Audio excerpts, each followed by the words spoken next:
ibaho umugisha. Mungu wa mbingu awabariki. Ubundi ndashimira abayobozi bacu. Tena nashukuru viongozi wetu. Hereye kuri bishop n'abapasteri bakorana. Kuanzia kwa askofu na pastor ambao wanafanya kazi pamoja. Babanye natwe muri byinshi. Walikuwa nasi kwa mambo mengi. Twakaza tugira akabazo ngahita muhamagara nyine. Tatizo ikitokea vyema, Mungu ambariki. Ndashimira Ruvugwa. Namshukuru Ruvugwa. Na Jackson.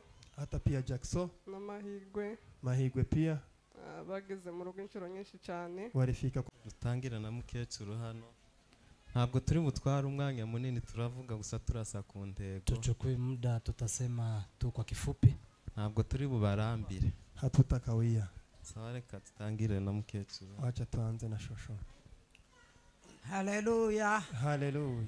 Dushimye Imana twebwe twese. Tunamshukuru Mungu sote. Kuko Imana yaturinze abangana gutya tukaza guterana. Kwa Mungu ametulinda sote tukahudhuria. Isumweru ni kirekire kuvuga ngo abantu bangana gutya muryame muramuke muhumeke mubone mugenzi mu nzu yayo. Imana ishimwe. Wiki ni ndefu, Mungu asifiwe. Mpe utukufu.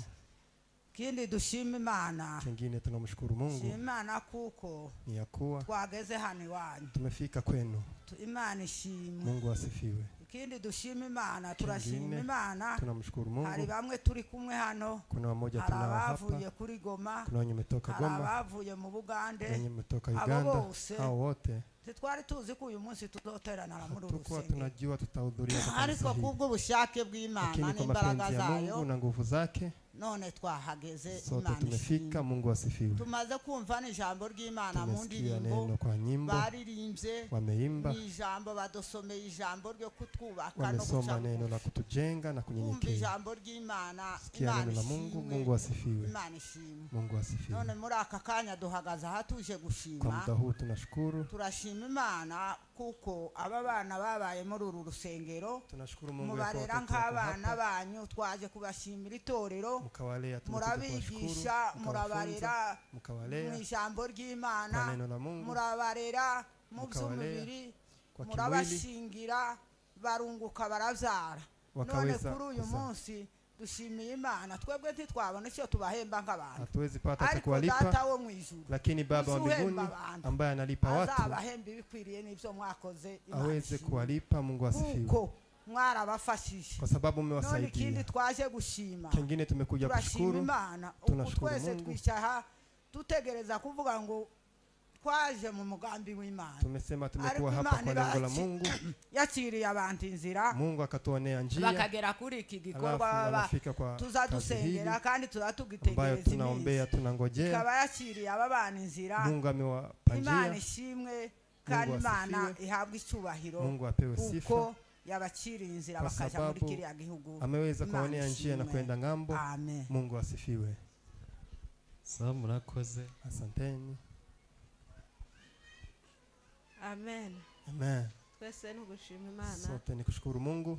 Cyambere dushima Imana yatubyukije twebwe twese. Kwanza tunamshukuru Mungu aliyetuamsha. Tukaba twabashije guterana turi bazima. Tunahudhuria tukiwa salama. Imana yabikoze ni habi cyane. Mungu aliyetenda apewe sifa. Ubundi kandi nshima Imana. Tena tunamshukuru Mungu kuko Imana yabanye natwe mu rugendo. Yakuwa Mungu amekaa nasi kwa safari. Ikazi kaduhura sana amahoro. Paka tukafika hapa salama. Tukabonana n'abavandimwe. Tukaonana na ndugu. Twari tumaze igihe kirekire. Ilikuwa ni siku mingi.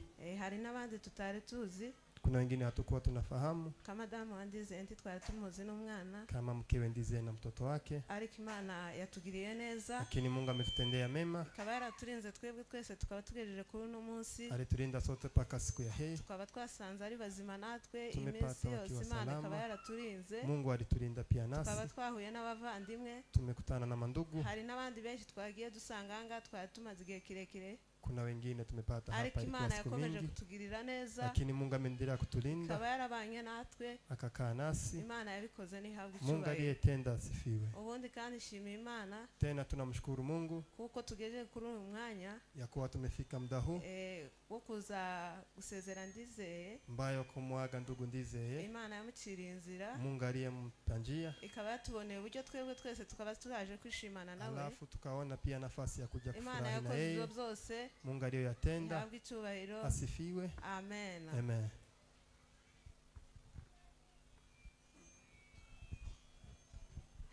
tuvugire rimwe turi kumwe dushima Imana. Acha tushukuru tukiwa pamoja.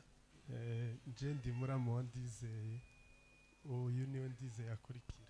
Huyu ndio Ndizeye anafuata. Dushima Imana yarindiye Ndizeye hano muri iki gihugu. Tunamshukuru Mungu aliyemulinda kwa nchi hii. Twese nimwo turi dushaka kujiyo tumo hapa twerekeje ariko amahirwe lakini uyu munsi yabaye Ndizeye. Nimefika kwa Ndizeye. Rero Imana yamurindiye muri iki gihugu. Mungu aliyemulinda kwa nchi hii. Namwe mwabanye nawe. Hata pia nanyi mkawa na yeye. Imana ishimwe kandi namwe Imana ibahe umugisha. Mungu asifiwe na wabariki. Rero nivyishimo vyinshi. Kwa hiyo ni furaha tele ko Imana imukoreye gutya nico twaje gushima. Amefanya hivi, hii ndio shukrani tumekuja nayo. Imana yabikoze ishimwe cyane. Mungu aliyetenda asifiwe. Kandi namwe mwihangane nanyi pia mweze izabasubiza. Kungojea Mungu atawajibu wakati wake. Bwana asifiwe sana. Amen. Bwana asifiwe. Amen. Haleluya. Haleluya. Haleluya. Yesu ashimwe cyane. Amen. Tugeze kuri uyu munsi mwiza w'abana. Tumefika kwa muda mzuri wa watoto. Ibacira inzira bakagenda. Mungu ameonea njia wakaenda. Nukuri n'ibyishimo byinshi kandi n'umunezero mwinshi. Ni furaha kubwa. Twaguwe neza cyane. Tumeridhika sana. Twese nibyo twifuza. Sote ndio tamaa yetu. Kuca muri izi nzira nyine nubwo abantu bazavuga ngo byaratinze byarajujuye. Kwa safari hii hata kama ariko umuntu wese nicyo cyamuzanye nicyo ategereje. Ndio lengo la kila mtu hapa na. Kuba Imana ibagiriye neza bakaba baragiye. Mungu yakuwa ametendea vyema wakaenda. Yesu wo mwijuru ahabwe icubahiro. Yesu apewe sifa. Ubundi kandi nshimiye Imana yarinze bano bana mu nzira. Tena namshukuru Mungu aliyewalinda njiani. Byari byoroshe ni inzira ndende cyane. Njia ndefu. Kuba baraje tukaba duhagararanye no munsi kandi tukaba turababonye. Yako tuko nao na kuwaona. Yesu wo mwijuru ahabwe icubahiro. Yesu apewe sifa. Kuba Imana ikiriye Ndizeye inzira. Kwa Mungu amemwonea njia. Nubwo duhatuguma kubivuga uryo nti yari iminsi myinshi cyane. Hata kama ni hivi haikuwa siku mingi. Ariko uko yaringana kose yari rimwe miruho. Lakini vile ilikuwa nubwo yagiye naho ari mu isi naho azoruha. Hata paramenda atachoka. Ariko azogira umusaruro. Lakini atapata manufaa. Kandi twese abutugezeho. Na sote pia tutafikiwa. Yesu wo mwijuru ahabwe icubahiro. Mungu asifiwe. Kubimugiriye neza. Yakuwa amemtendea mema. Akabaragiye. Naenda. We n'umwana n'umugore. Pia mtoto na bakaba bagiye ari batatu bafite urugo rwiza nyuma meze neza. Yesu wo mwijuru ahabwe icubahiro. Mungu asifiwe. Amen.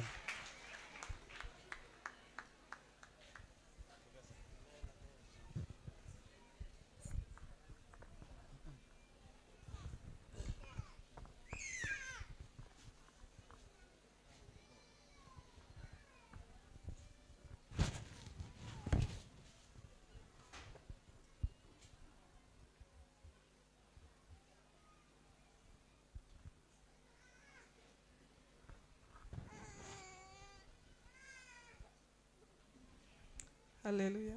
Amen. Ndavuga amagambo makeya gusa. Tasema machache tu. Gusa kandi ubona nayo nanditse byinshi. Nilikuwa nimeandika mengi. Ariko muratwihanganira. Lakini mtaniwia radhi. Ndashima Imana ko turi bazima. Tunashukuru Mungu ya kuwa tuko wazima. Namwe itorero twaba twasanze muri bazima. Na tumefika hapa kanisani. Mungu asifiwe. Kimi ndashimira Imana. Yarinze abavandimwe bavuye muri Kongo. Kwa kuwa ndugu wametoka Kongo. Ni Bugande. Pia Uganda. Bagashika amahoro Imana ishimwe. Ya kufika salama Mungu asifiwe. Ndashima Imana yakomeje kuturindira muri iki gihugu. Tunamshukuru Mungu. Ndashima Imana yakomeje kuturindira muri iki gihugu. Tunamshukuru Mungu aliyetulindia kwa nchi hii. Twebwe twese. Sote. Imana yadufashije muri byinshi cyane. Mungu alitusaidia kwa mengi. Ihabwe icubahiro. Asifiwe. Yaraturinze turwaye. Alitulinda tukiwa tumegonjeka. Imana irakomeza ibigenza neza. Mungu akaendelea kutenda vizuri. Imana ihabwe icubahiro. Mungu asifiwe. Ndashimira abayobozi bacu. Nashukuru viongozi wetu. Badufashije muri byinshi. Ya kuwa wametusaidia kwa mengi. Imana ibahe umugisha. Mungu awabariki. Turabashimiye cyane. Tunawashukuru sana. Bivuye ku mutima. Kutoka moyoni petu. Ndashimira abaturanyi. Nashukuru majirani. Cyane cyane ibyishimo. Sana sana byishimo. Imana imuhe umugisha. Mungu ambariki.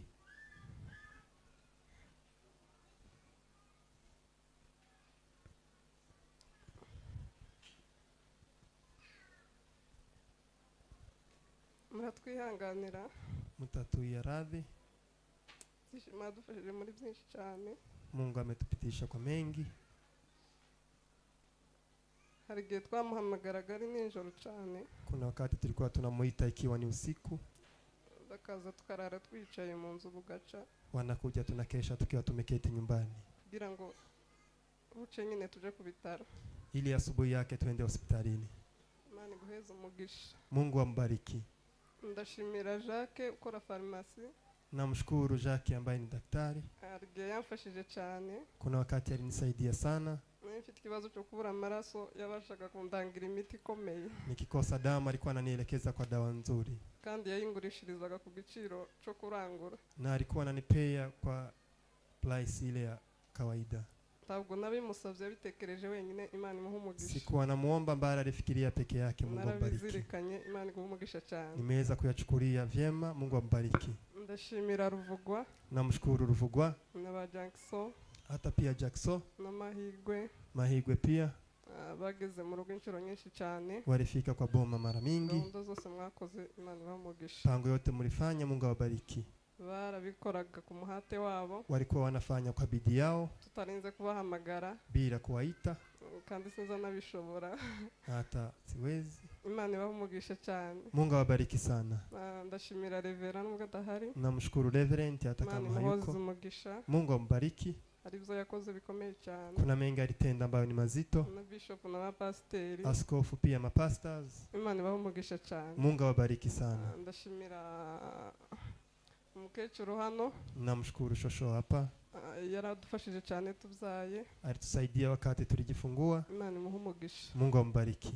N'umukobwa wiwe ni mukeba wanje. Binti yake pia. Yaramfashije cyane n'abana biwe. Walinisaidia pia na watoto wake. Nani mfite kibazo cy'uburwayi. Nilikuwa na tatizo la ugonjwa. Baramfashije cyane, Imana ibaha umugisha. Walinisaidia, mbarikiwe. Ndatubabarira hari igihe emotions zaba menshi. Tatuia radhi kuna wakati mambo kuwa mengi. Ntabwo twabiteguye. Hatukuwa tumeandaa.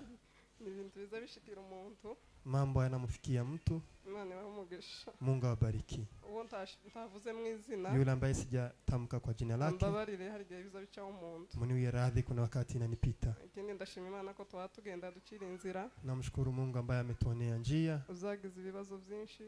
Kulikuwa na matatizo mengi. Biturutse kuri njewe. Kitoka kwangu. Byagezaho nsaba ababishinzwe ngo bankureho abandi bagende birananirana. Imefika paka nikawa waruhusu waende ikashindikana. Ariko Imana yabikoze ihabwa icubahiro. Mungu aliyetenda apewe sifa.